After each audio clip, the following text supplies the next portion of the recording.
Hello. For those who don't know me, my name is Taylor Vause.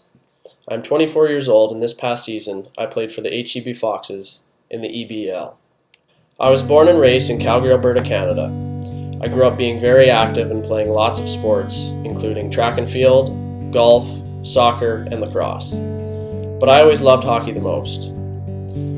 I left home at age 16 to play major junior hockey in a small city called Swift-Current, Saskatchewan. In my first season with the Swift-Current Broncos of the Western Hockey League, I had a good start to the year, but I couldn't figure out why I was so tired all the time. I'd lost 10 pounds, and when I came back from Christmas break, I had an ear infection. I was constantly waking up in the middle of the night to go to the bathroom, and I was so thirsty all the time. Finally, my mouth was so dry that I told my trainer, "I don't know what's wrong with me, but I need to see the doctor. Something just isn't right." Sure enough, they tested my blood, and I was way out of range. On January 16, 2009, I was diagnosed with type 1 diabetes. My first thought was that my hockey career was over. Without knowing any more about diabetes, I thought there was no way I could continue playing hockey. But I was most definitely wrong. Within days of being diagnosed, I received phone calls from two former Stanley Cup champions, Bobby Clarke and Nick Boynton. Those two men not only told me that everything was going to be okay, but that diabetes didn't have to stop me from doing what I love, which is playing hockey. I missed only 5 games before returning to the lineup, but I haven't missed a single game, period, or shift of hockey because of diabetes since then. After finishing my 4-year career with the Swift-Current Broncos, I began my pro career with the Texas Stars of the American Hockey League. There I played alongside another type 1 diabetic, Toby Peterson. He'd played nearly 400 NHL games, and he was proof that diabetes didn't have to stop me from achieving my goals. I played parts of 4 seasons in the American Hockey League and ECHL with 4 different teams.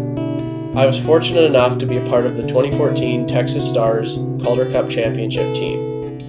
Making the jump over to Europe for the first time in my pro career presented new and unique challenges, but diabetes wasn't one of them. I plan to continue playing the game I love, and I know that diabetes will not stop me from doing that. I have been wearing an insulin pump for almost 7 years, and I would recommend it to anyone who has the option of getting one. It has only improved my control of the disease, and I even wear it when I'm on the ice. My advice is that you can never test too much. I test between 8 and 10 times per day.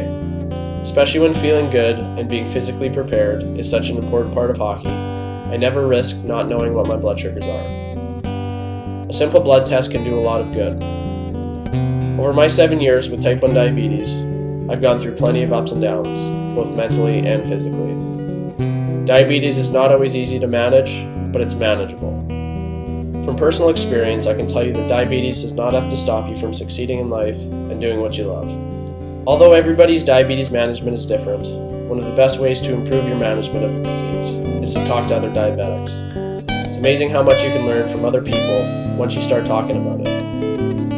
Everyone has their own tricks and tips that may or may not work for other people, but it is sometimes good to know that other people are going through the same stuff as you. In closing, I'd like to say thanks for taking the time to listen to my story.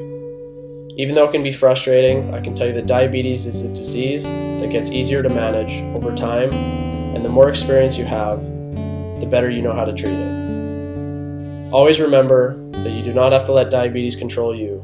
You can control your diabetes.